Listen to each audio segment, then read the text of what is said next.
Hi అండి, welcome to Mohan Lakshmi logs. ఎలా ఉన్నారు అందరూ? హాయ్ అండి, welcome to Mohan Lakshmi logs. ఎలా ఉన్నారు అందరూ? నేనైతే బాగున్నానండి. ఈరోజు అయితే వంట చేద్దామని స్టవ్ దగ్గరికి వచ్చానండి. ఏం కూర వండినా ఏదో ఒకటి ఎంచుతూ ఉంటారండి మా వారు. కాకపోతే ఈరోజు లక్షవారం కదండి, చారు ఉందండి. ముద్దపప్పు కొద్దిగా తాలింపు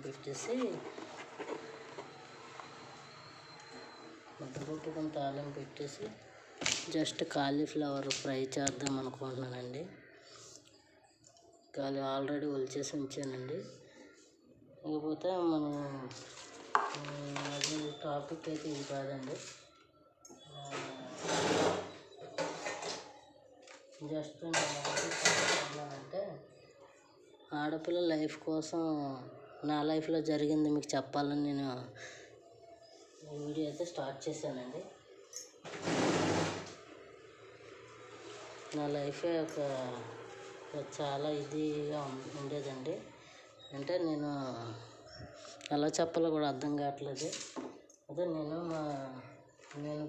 పెళ్ళికి ముందు లైఫ్, పెళ్ళి తర్వాత లైఫ్ నాకు చేంజ్ ఏం కనిపించలేదండి. అప్పుడు ఇదే కష్టాలు అనిపిస్తుందండి. అంటే ఆడపిల్లకి సపోర్ట్ అంటే ఏం లేదండి. కన్న తల్లిదండ్రుల నుండి కానీ, అన్నదమ్ముల నుండి కానీ, భర్త నుండి కానీ నాకైతే ఏ సపోర్ట్ అయితే లేదండి. నాదొక మారుమూల గ్రామం అండి మాది. నేను అంటే మా అమ్మకి 6 సంతానం అండి. అందులో నేను 3వ దాన్ని. 3 అబ్బాయిలు 3 అమ్మాయిలు. అయితే నేను మా అమ్మ చెల్లికి నేను పెంపకానికి ఇచ్చారండి నన్ను. అంటే మామూలుగా తీసుకెళ్ళారండి. పెంపకం అంటే దత్తత అది ఇలాంటివి లేవండి. నేను 8వ సంవత్సరంలో ఉంటుండగా, నా వయసు 8 ఉంటుండగా నన్ను మా పిన్ని తీసుకెళ్ళి పెంచుకుందండి. పెంచుకుంది, ఓన్లీ చదివించింది, పెళ్ళి కూడా చేసిందండి. కాకపోతే ఆ పెళ్ళి అలాగే జరిగింది. దానిలో ముందు ఎలాగున్నాను, పెళ్ళి జరిగిన తర్వాత విషయాలు, పెళ్ళికి ముందు విషయాలు మీతో షేర్ చేసుకోవాలని నేను వీడియో స్టార్ట్ చేశానండి.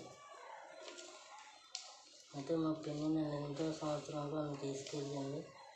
మా చిన్నాన్న పిన్ని నేను వాళ్ళని అమ్మ నాన్నగా అనుకొని వాళ్ళతోనే ఉండి అక్కడే పెరిగానండి. పెరిగిన తర్వాత పెరగడం అంటే మామూలుగానండి. అమ్మ తల్లి అంత ఇదిగా కాదు కానీ ఏదో చదివించారు. నేనే పనులు చేసేదానండి ఇంట్లో కూడా. వాళ్ళతోనే వాళ్ళకి వండి పెట్టడం, బట్టలు ఉతకడం అన్నీ అండి. ఇంకా మామూలుగా ఇంట్లో అన్ని పనులు చేస్తూ చదువుకున్నానండి. నేను పెద్దగా చదవలేదండి. ఇంటర్ సెకండ్ ఇయర్కి వచ్చి ఇంటర్ ఫస్ట్ ఇయర్ అయ్యింది, పెళ్ళి చేసేసారండి. తర్వాత అక్కడ కూడా పెద్దగా సపోర్ట్ అయితే లేదండి. ఏదో నేను పెంచుకుంటున్నాను అంటే వాళ్ళకి పిల్లలు లేరండి. వాళ్ళకి పిల్లలు లేకపోవడం నన్ను పెంచుకున్నారు.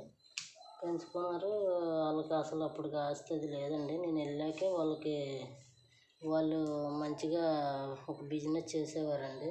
ముందైతే ఏం లేదండి. తర్వాత నేను వెళ్ళిన తర్వాత వాళ్ళకి మంచిగా డెవలప్ అయ్యి సిమెంట్ ఇసుక వ్యాపారం, తర్వాత కర్ర వ్యాపారం అది చేసేవారండి. చేసి వాళ్ళు మంచిగా డెవలప్ అయ్యి మొదట అద్దెంట్లోనే పూరుపాకలో ఉండేవాళ్ళు కాస్త అద్దెంట్లో నుంచి వెళ్ళి తర్వాత మంచి ప్లేస్ కొని ఆ మారుమూల గ్రామంలో అక్కడ ఉండేవాళ్ళు కాస్త మంచి సెంటర్లో ఇల్లు కట్టుకొని తర్వాత మంచిగా ఇదయ్యారండి.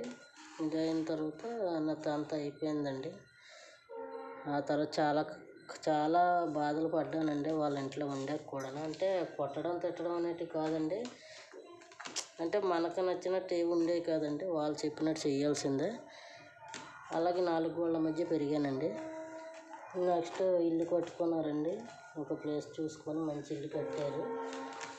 సెంటర్లో బాగా రోడ్డు సైడ్గా మంచి ఇల్లు కట్టుకున్నారండి.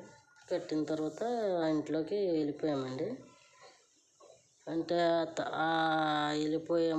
వెళ్ళిపోయాక ముందు కాదు, మా చిన్నాన్న వాళ్ళ ఫ్యామిలీ అంతా కలిసి ఉండేవారండి.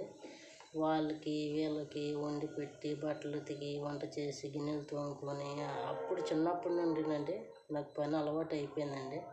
అలా చేస్తూ వాళ్ళు తెల్లవారు 7, 8కి లేచేవారండి. మా పిన్ని, చిన్నాన్న, వాళ్ళ తమ్ముడు, అదే ఆ తోటికోడలు వాళ్ళు ఉండేవారండి. వాళ్ళ పిల్లలు వాళ్ళంతా కలిసి ఉండేవారండి. వాళ్ళ కింద కూడా నేనే సేవలు చేసేదాన్నండి. అప్పుడు ఏం తెలిసేది కాదండి. వాళ్ళు చెప్పిన పని చేయడం, ఏదో చదువుకోవడానికి స్కూల్కి వెళ్ళడం, క్యారేజ్ కట్టుకొని అలా చేసుకునేదాన్నండి. అప్పుడు బాధలు పడుతూనే ఉండేదాన్నండి. ఎవరు ఏం పట్టించుకునేవారు కాదు. ఏదో ఇంట్లో వాళ్ళకి సేవలు చేస్తూ అలా అంటే పెంచుకుంటున్నారని తప్ప, పిల్లల లేకలు తీసుకొచ్చి అలాగా మీ దగ్గర ఉంటే ఏం చదువుతారు పల్లెటూరులోనని చెప్పి తీసుకొచ్చి ఇచ్చేసారు తప్ప, వాళ్ళు ఏం ప్రేమగా నన్ను ఇచ్చేయలేదండి. కాకపోతే నేను తెలియక ఇంకా అలాగా ఉండిపోయానండి వాళ్ళతోనే.